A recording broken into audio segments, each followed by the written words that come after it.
성이 나가지고 아벨을 갖다 돌로 죽인 일이 있었습니다. 모세율법에는 살인하는 자는 반드시 죽이라고 그랬는데, 그럼 가인이 아벨을 돌로 쳐 죽였는데 하나님께서 모세율법의 법으로 따지면 당장 죽여야 되겠는데, 그때는 모세율법이 없을 때인 만큼 하나님께서 그 가인에게 죽이지 않고 벌을 내리지 않았습니다. 벌을 조금 내려 결국 네가 그렇게 아우를 죽였으니까 넌 내 앞을 떠나서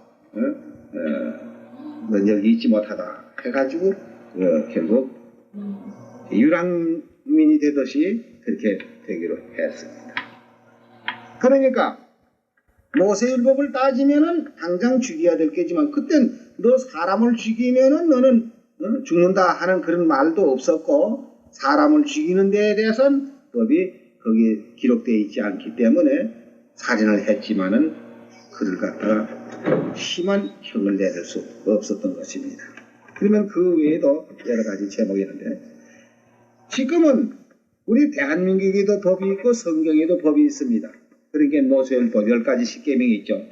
이 십계명을 아마 기독교인들 쳐놓고는 전부 십계명을 중심으로 해가지고 그게 죄다 죄가 아니다 하는 것을 거기서부터 마음에서 양심의 가책을 받고 우리 마음의 죄를 정하게 되고 이렇게 되는데, 그럼 전에 지은 죄로 말미암아 우리가 사망에 이르게 되는데, 여기서 뭐를 없애면은 다시 살 수 있냐면 죄를 없애면은 사는 길이 여기서 열립니다. 그래서 이제 사는 길을 주시기 위해서 예수님이 1900년 전에 오셔가지고 새로운 법을 줬습니다.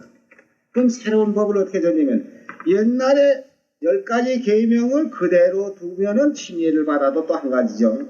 그렇지만은 예수님이 오셔가지고 새 언약을 줬는데, 새 언약은 6월절 성만찬 예식에 떡과 포도즙을 먹고 마심으로써 너희 속에 생명이 있다 하는 이런 아주 생명의 언약을 주셨습니다. 그럼 생명의 언약을 우리 사는 법을 주는데, 이 사는 법을 주는 데 있어서도 전에 그 죄라는 것을 이걸 어떻게 해야 된다 이 말입니다. 그냥 없앨 수는 없는 게고, 전에 지은 거는 죄값은 사망이라고 했어요. 죄값은 사망이라는 건 6장 23절에 보면 죄의 삭은 사망이요 하나님의 은사는 그리스도 예수 우리 주 안에 있는 영생이니라. 그게 죄의 값은 사망이니까 언젠가는 우리가 죽어야 되는 것입니다. 그럼 이 죽는 것을 어떻게 아주 죽어버리면 곤란하니까 미리 죽는 법을 갖다가서 성서적으로서 우리 죄를 장애 지내는 법이 있는데, 그 장애 지내는 법을 하나 보겠습니다. 골로새 2장 12절이요. 너희가 세례로 그리스도와 함께 장사한 바 되고 또 죽은 자들 가운데서 그를 일으키신 하나님의 역사를 믿음으로 말미암아 그 안에서 함께 일으키심을 받았느니라. 또 너희의 범죄와 육체의 무할례로 죽었던 너희를 하나님이 그와 함께 살리시고 우리에게 모든 죄를 사하시고. 여기 보면은 이 세례라고 하는 말은 씻는다는 뜻인데요. 이 원어에는 이 세례로 되어 있지 않냐고 바프테시마라고 우리 죄를 매장하는 걸로 되어 있습니다. 장례를 지내는 거. 장례 지내는 걸로 되어 있는데, 그래서 침례라고 하죠. 침례라고 하는데 왜 그럼 여기다가 세례라고 썼느냐 하면은, 이건 천주교로부터 시작해서 선주교는 영세라고 하고 각 장로교, 감리교 이런 데는 이제 세례라고 합니다. 그 세례라고 하는 것은 물 조금 이마에다 이렇게 찍어 발라놓고 그렇게 하고 이제 살았다 이런 식으로 되어 있죠. 그러나 근본적 예수님으로부터 이 침례를 받는 것이 이제 쭉 내려오는데, 이 역사책을 보면은 예수님으로부터 초대교회 당시에는 전부 침례를 받았습니다. 그러니까 여기 지금 글자를 우리가 한번 받아보세요. 세례로 그리스도와 함께 장산받되고 이렇게 기록됐단 말이에요. 그러면 시침으로서 예수님과 함께 장사 지냈다 이렇게 되면 말이 안 되죠. 그러면 침례로 물에다가 이렇게 푹 잠금으로써 그리스도와 함께 장산받되고 하면은 말이 맞는 것입니다. 왜 침례라는 말이 맞는 거예요. 그러니까 세례가 아니고 침례인데 침례는 곧 뭘 하는 거라고요? 장사 지내는 바. 장례, 매장을 한단 말이에요. 우리 죄를 완전히 매장을 해버려요. 그럼 매장을 하게 되면 어떻게 되느냐? 이 죄의 값은 사망이니까 우리가 죽어야 되니까 언제 죽어도 죽으니까 지금 의식적으로서 죽음을 미리 그만 장례식을 하는 것입니다. 장례한 바 되고 또 죽은 자들 가운데에서 예수님이 십자가에 돌아가셔서 무덤에 장례 지냈죠. 장례 지낸 후 3일 만에 부활하셨어요. 그 말씀과 같이 또 죽은 자들 가운데에서 그를 일으키신, 그를이라는 건 뭐냐면 예수님을 일으키신, 부활시키신 하나님의 역사를 믿음으로 말미암아 그 안에서 함께 일으키심을 받느니라. 누가 일으키심을 받죠? 침례 받는 사람이 이제 죽어서 장례를 지냈는데 죽고 난 후에 예수님을 살리신 것과 같이 그 사람도 새로 일으키심을 받는다 이겁니다. 이렇게 의식으로 우리 죽음을 먼저 맛보고 장례를 지내지 않으면은 죄값으로는 언젠간 죽어야 돼요. 그러니까 이 죽음을 갖다가 미리 그만 예방을 해버리는 것입니다. 옛날에 호일자병이라고 한다든지 무슨 이런 병마가 올 때에는 미리 예방하듯이 우리 죽음을 미리 예방을 해서 죽어서 죄를 그만 없애버려요. 그래서 죽은 사람은 죄 때문에 죽었고 다시 일으키는 거는 누구 때문에 일으키죠? 네, 예수님을 죽은 가운데에서 일으키신 하나님의 역사를 내가 믿기 때문에 나도 이제 죽어서 장례 지냈고 예수님을 살리신 것과 같이 나도 새로 일으키심을 받는다. 그와 같이 우리 죄를 지금 침례를 받음으로써 이제 그 과거의 죄는 완전히 정리되는데 그 죄 때문에 내가 사망이 왔고 이런데 이제 죄를 없이 해줬는데 침례를 받음으로써 죄는 없어졌지만 깨끗한 몸이 또 이 세상에 사니까 자연히 우리 이목이 있고 뭘 보는 것이 다 세상에 이 눈이 이거 있다고 해서 이 보는 거 자꾸 함부로 봐도 이거 안 되는 거예요. 이 눈 잘못 보면 그만 큰 범죄를 하는 수가 있고 또 이 귀가 있다고 해서 이 귀가 자꾸 뭐 들으면 좋은 줄 알아도 이게 좋은 말 들어야지 나쁜 말 들어보면 이 귀가 범죄를 또 해요. 그러니까 세상에 모든 불의한 것이 죄라고 했습니다. 그럼 또 죄 지면은 또 죽는 거 아닙니까? 그럼 매일 뭐 하루 한 번씩 침례를 받다가 집회해야 안 되겠느냐 이렇게 생각하는데 그럼 우리는 어떤 것이냐? 죄를 없이 했으면 죄를 짓지 않도록 만들어줘야 된다.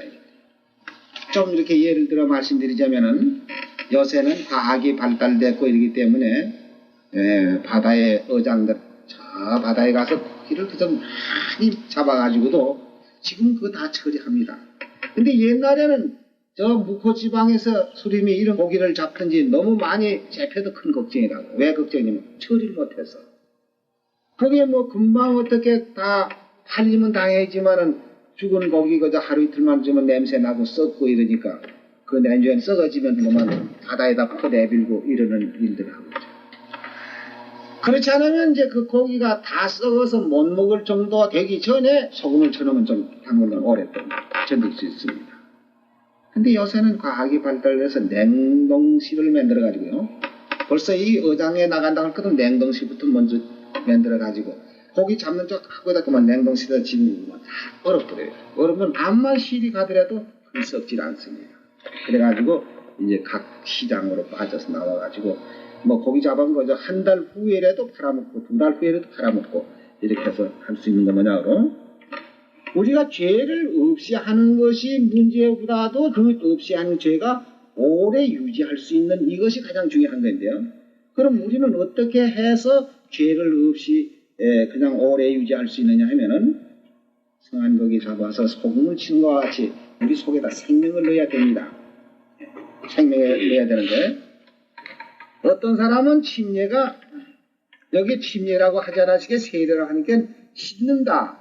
그래서 장로이나 감히 물욕을 조금 얹혀놓고 그렇게 놓고는 이제 다 씻었다. 이제 깨끗하다. 이렇게 해서 하는데 이 침례라는 것은 우리 죄를 씻는 게 아니라는 것을 베드로 전서 3장 여기 21절에 보면은 잘 설명하고 있습니다. 물은 예수 그리스도의 부활하심으로 말미암아 이제 너희를 구원하는 편이 곧 세례라. 육체의 더러운 것을 제하여 버림이 아니요 오직 선한 양심이 하나님을 향하여 찾아가는 것이라. 저는 하늘에 오르사 하나님 우편에 계시니 천사들과 권세들과 능력들이 저에게 순복하느니라. 여기 침례 받는 것이 우리 더러운 것을 씻는 것이 아니다. 그럼 더러운 것을 씻는 게 아니고 뭐냐? 오직 선한 양심이 하나님을 향하여 찾아가는 것이라고. 그럼 선한 양심이 죄가 있고도 선한 양심이 가질 수 있습니까? 없이. 죄 가지고도 선한 양심을 가지고 있어요? 예. 하나님하고 우리 사이를 이 갈라지게 한 것이 무엇이냐 하는 것 그것부터 우리가 알아야 되겠네요. 자, 이사야 59장 1절에서부터 보겠습니다. 여호와의 손이 짧아 구원 여호와의 손이 짧아서 구원치 못하신도 아니요 귀가 둔하여서 듣지 못하신도 아니라 오직 너희 죄악이 오직 너의 죄악이 너희와 너의 하나님 사이를 내었고 너희 죄가 그 얼굴을 가리워서 너희를 듣지 아니하게 함이니 이는 너의 손의 피가 너의 손가락의 죄악이 더러웠으며 너의 입술은 거짓을 말하며 너의 혀는 악독을 바람이라. 자, 이런데 이걸 가지고 선한 양심 하나님 찾아갈 수 있어요? 죄는 양심이 허락을 안 하는 것입니다. 내가 죄를 가지고서 나 깨끗하다 하나님하고 내가 동행할 수 있다 하고 하나님 뒤에 줄줄 따라다닐 수 있느냐면 그렇게 될 수가 없어요. 그러니까 여기 베드로 전서 3장 21절에 그 물은 하는 말은 여기 노아 홍수 때에 노아의 식구 8사람이 구원받은 그 물을 말하는데 이 물은 예수 그리스도의 부활하심으로 말미암아 이제 너희를 구원하는 편이 곧 세례라. 육체의 더러운 것을 제하여 버림이 아니요 오직 선한 양심이 하나님을 향하여 찾아가는 것이냐. 그러니까 죄가 완전히 다 청산되고 장려제 매장을 씻어가지고는 안 되죠. 씻으면 아주 죄의 뿌리가 남아있단 말이에요. 그 뿌리가 남아있으니까 언제든지 뿌리가 남아있으면요 저 산에 아카시아 나무 그 많이 있는데 어떤 사람 그 아카시아 나무 이걸 없애려고 비언해도 또 나오고 비언해도 또 나오고 애를 먹는 게라. 그래서 이 사람이 비다가 못해서 이래 가지고 안 되겠다. 그래서 이제 그때는 막 고개를 가서 부럭지를 막 파내 그래요. 그래 놓으니까 이제 그게 안 나온다. 죄를 씻어서야 안 되죠. 그러니까 장애를 지내는 겁니다. 그렇게 해서 이제 완전히 죄의 뿌리를 빼서 내버리고 이제 선한 양심을 가지고 하나님을 향하여 찾아가는데 그럼 침례받고 또 지으면 어떡할까요? 그러니까 침례받고 죄를 짓지 아니하는 이 새 언약이 있습니다. 새 언약. 요한복음 6장 53절에서부터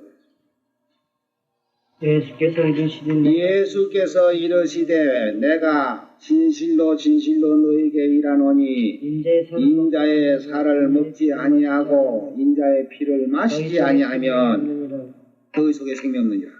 내 살을 먹고 내 피를 마시는 자는 영생을 가졌고 내 살을 먹고 내 피를 마시는 자는 영생을 가졌고 마지막 날에 내가 그를 다시 살리리니 내 살은 참된 양식이요 내 피는 참된 음료라다. 내 살을 먹고 내 피를 마시는 자는 내 안에 거하고 나도 그 안에 거하나니 살아계신 아버지께서 나를 보내심에 내가 아버지로 인하여 사는 것 같이 나를 먹는 그 사람도 나로 인하여 살리라. 이것은 하늘로서 내려온 떡이니 조상들이 먹고도 죽은 것과 같지 아니하여 이 떡을 먹는 자는 영원히 살리라. 그러니까 예수님의 살을 먹고 예수님의 피를 마시면 우리 속에 생명이 들어갑니다. 생명. 자, 생명이 들어가고도 또 썩는 데면 어떡합니까?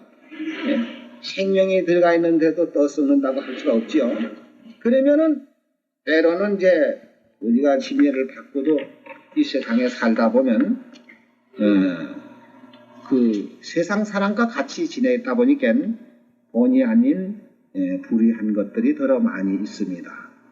근데 그런 경우에는 어떻게 되느냐 하게 되면요 요한일서 5장 16절에 보면은 누구든지 형제가 사망에 이르지 아니한 사망에 이르지 아니하는 죄, 범하는 것을 보거든 구하라. 그러면 사망에 이르지 아니하는 범죄자들을 위하여 저에게 생명을 주시리라. 사망에 이르는 죄가 있으니 이에 대하여 나는 구하라 하지 않노라. 모든 불의가 죄로 돼 모든 불의가 죄로 돼 사망에 이르지 아니하는 죄도 있도다. 그러니까 이 사망에 이르는 죄라는 것은 어떤 것이냐 하면은 우리 세상 죄에도 너무 심하게 하는 것들은 안 되지만은 여기에서 사망에 이른 죄가 뭐인가? 히브리서 10장 26절. 우리가 진리를 아는 지식을 받은 후 우리가 진리를 아는 지식을 받은 후에 짐짓 죄를 범한 적. 여기 죄라는 건 무슨 죄냐면은 그 다음에 나옵니다. 어떤 게 그 죄냐면 짐짓 죄를 범한 적 다시 속죄하는 제사가 없고, 이 속죄라는 것은 이 새 언약을 말하는 것입니다. 속죄하는 제사가 없고 오직 무서운 마음으로 심판을 기다리는 것과 대적하는 자를 소멸할 맹렬할 불만 있으리라. 모세의 법을 폐한 자도 두세 증인을 인하여 불쌍히 여김이 없이 받지 못하고 죽였거든. 하물며 하나님의 아들을 밟고 자기를 거룩하게 한 언약의 피를 부정한 것으로 여기고 은혜의 성령을 욕되게 하는 자의 당연히 받을 형벌이 얼마나 더 중요하겠느냐 너희는 생각해봐라. 그러니까 여기 무슨 죄겠어요? 새 언약. 예, 이 언약의 질을 배반하고 나가는 것이 이것은 다시 속죄하는 제사가 없어요. 왜 그러냐면은 새 언약을 통해서 예수님의 살과 예수님의 피로 우리의 생명을 줬고 영생을 줬는데도 불구하고 그것을 부인하고 나갔을 때에는 옛날 모세의 율법을 폐한 자도 불쌍히 여기지 않고 죽였거든. 두 사람의 증인을 인해서 하물며 하나님의 아들을 밟고 자기를 거룩하게 하는 언약의 피를 부정하게 여기는다. 이것이 다시 용서함을 받을 수 없는 죄라는 것을 여기 말했습니다. 그러면 우리 속에 생명을 넣어준다는 말씀, 아까 어떻게 하면 생명이 들어간다고요? 요한복음 6장 53절에 예수님의 살을 먹고 예수님의 피를 마시면 너희 속에 생명이 있다. 생명이라는 뜻은 뭐냐면은 영원히 사는 뜻을 말합니다. 생명이 없으면 죽은 사람이고 생명이 있으면 산 사람입니다. 그러니까 생명이 있는 사람에게는 죽음이 있질 않지요. 그냥 영생이 항상 살아가지고 있기 때문에요. 근데 예수님의 살과 예수님의 피를 어떻게 우리가 먹고 마시느냐? 예? 그것이 누가복음 22장에서 우리가 볼 수 있습니다. 누가복음 22장 7절입니다. 유월절 양을 잡을 무교절 일이 이른지라 예수께서 베드로와 요한을 보내시며 가라사대 가서 우리를 위하여 유월절을 예비하여 우리로 먹게 하라. 여기 보면 유월절 양을 잡을 무교절이 이른지라 예수께서 베드로와 요한을 보내시며 가라사대 가서 우리를 위하여 유월절 예비하라 그랬는데, 모든 교회 가운데는 유월절이라는 걸 듣지도 못하고 보지도 못했기 때문에 이 유월절 얘기만 하면 이건 모세율법으로만 생각합니다. 모세율법에 양 잡고 소 잡고 유월절 지킨 그걸로만 착각을 한다 이 말이에요. 근데 예수님이 유월절을 예배하라고 베드로와 요한을 보내서 가서 유월절을 예배해서 우리로 먹게 하라 한 이 유월절은 옛날 모세율법에 양을 잡고 양의 피를 문설주에 바르거나 백성에 뿌리는 그런 유월절이 아니고 멜리덱의 반차라고 하는 떡과 포도즙을 가지고 우리에게 새 언약을 주신 것입니다. 19절 보세요. 또 떡을 가져 살해하시고 떼어 저희에게 주시며 가라사대 이것은 너희를 위하여 주는 내 몸이라. 내 몸이라. 예수님이 내 살을 먹으면 너희 속에 생명이 있다는 게 이것이 내 몸이라. 너희가 이를 행하여 나를 기념하라 하시고 저녁 먹은 후에 잔도 이와 같이 하여 가라사대 이 잔은 내 피로 세운 새 언약이니 온 너희를 위하여 붓는 것이니라. 이렇게 해서 여기 새 언약이라는 말씀인데 이 새 언약은 예수님이 이 세상에 오시기 전 약 650년 그 이전에 에레미야 선지자가 여기서 예언을 했습니다. 에레미야 31장 31절이요. 나 여호와가 말하노라. 보라, 날이 이르리니 내가 이스라엘 집과 유다 집에 새 언약을 세우리라. 나 여호와가 말하노라. 이 언약은 내가 그들의 열조의 손을 잡고 애굽 땅에서 인도하여 내던 날에 세운 것과 같지 아니할 것은 내가 그들의 남편이 되었어도 그들이 내 언약을 파하였음이니라. 나 여호와가 말하노라. 그러나 그날 후에 내가 이스라엘 집에 세울 언약은 이러하니 곧 내가 나의 법을 그들의 속에 두며 그 마음에 기록하여 나는 그들의 하나님이 되고 그들은 내 백성이 될 것이라. 650년 전 그 즈음에 에레미야 선지자가 이제 장차 이 앞으로 600년 후에면 메시아가 세상에 오셔가지고 이제 새 언약을 세워 주실 것이다 하고 미리 예언한 그대로 모세율법이 아닌 이 새 언약을 세워 주실 것을 예언했습니다. 이 새 언약은 우리로 하여금 무조건 사는 법을 줬어요. 생명의 법을 줬단 말입니다. 사는 법. 그러면 히브리 8장 6절에 보면 어떻게 연결이 되어 있는가 한번 가서 보겠습니다. 그러나 이제 그가 더 아름다운 직분을 얻으셨으니 예, 그가라고 하는 말은 누구죠? 예수님이 더 아름다운 직분을 얻으셨으니 이는 더 좋은 언약으로 세우신 더 좋은 언약의 중보시라. 누가 중보시에요? 예수님이 새 언약의 중보시라.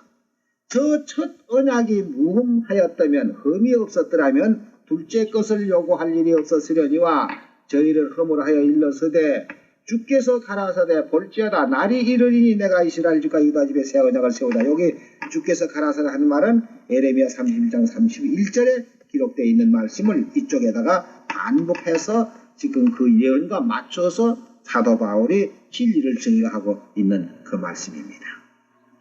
13절에 보면 새 언약이라 말씀하셨음에 첫 것은 낡아지게 하신 것이 낡아지고 쇠하는 것은 없어져 가는 것이라. 그러니까 옛 언약으로서는 우리 죄를 정하여 줄 따름이요 그 죄에서 결국 죽을 수밖에 없는 우리를 이 새 언약으로서 생명을 얻고 영생을 얻는 이런 진리를 주었습니다. 고린도후서 3장을 보겠습니다. 새 언약이 어떤 것인가 여기 나오죠. 또 6절입니다. 저가 또 우리로 새 언약의 일꾼 되기에 만족해 하셨으니 의문으로 하지 아니하고 오직 영으로 함이니 의문은 죽이는 것이요 영은 살리는 것이니. 여기 지금 잘 보세요. 저가 또 우리로 하여금 저가는 누구냐면 예수님이 또 우리로 새 언약의 일꾼 되기에 만족해 하셨으니 의문으로 하지 아니하고 오직 영으로 하면 의문은 뭐죠? 의문은 구약 모세율법을 말하는 의문으로 하지 아니하고 오직 영으로 영은 새 언약을 말하는 겁니다. 영으로 함이니 의문은 죽이는 것이요 영은 살리는 것이라. 의문은 왜 죽이는 겁니까? 예? 정하는 것. 예. 율법 아까 로마서 7장에 거기 그런 말씀 있죠. 율법에 탐내지 말라 하지 않았더라면 내가 탐심을 몰랐겠는데 탐내지 말라 한 기록이 있었기 때문에 그것을 범으로 나는 죄가 스스로 죄에 있는 것을 드러내고 있습니다. 그러면 그 의무는 그 십계명은 우리로 하여금 죽게 하는 것이요. 왜냐하면 죄를 정하기 때문에. 그러나 죽게 된 거기에서 영은 살리는 것이다. 그 죄에서 죽을 수밖에 없는 우리를 거기서 구속해내신 그 영에 세운 것으로 분명히 되는 것입니다. 그래서 돌에 서서 새긴 죽게 하는 의문의 직분도 영광에 있어 이스라엘 자손들이 모세의 얼굴에 없어질 영광을 인하여 그 얼굴을 주목하지 못하였거든 하물며 영의 직분이 더욱 영광에 있지 아니하겠느냐. 네, 정죄의 직분이 영광에 있었은즉 의의 직분은 영광이 더욱 넘치리라. 그러니까 우리가 지금 새 언약의 일꾼이 됐고 하나님의 백성이 되어 있습니다. 새 언약으로서 우리는 살리심을 받고 영생에 들어가는 이렇게 약속이 되어 있습니다. 그러니까 이제 침례 받으면은 일단 우리 과거에 지은 죄는 없어지고 이제 6월절 성만찬 예시 떡과 포도즙을 먹고 마심으로써 우리 속에 생명이 있게 되는 것입니다. 그러므로 우리는 이제 옛 의문에 속해 있는 사람이 아니고 새 언약, 새 율법에 속해 있는 사람이 되죠. 이렇게 해서 우리는 영생에 들어가게 되는데 우리 침례를 받고 진리 안에서만 떨어지지 않고 우리가 어떠한 시험이 있더라도 진리 안에서만 떨어지지 않으면은 우리에게 주신 영생은 계속돼서 나가다가 영원한 하늘나라에 들어가게 되는 것입니다. 이 침례에 대해서는 여러 가지가 있지만은 우선 내 죄를 없이 하는 것과 또 생명을 받는 것과 이렇게 해서 옛 언약에서 벗어나서 새 언약으로 새 정부 밑에서 새 언약에서 우리가 살고 있는 하나님의 권속이 되는 것입니다. 오늘 이것으로서 침례식에 대해서는 마치겠습니다.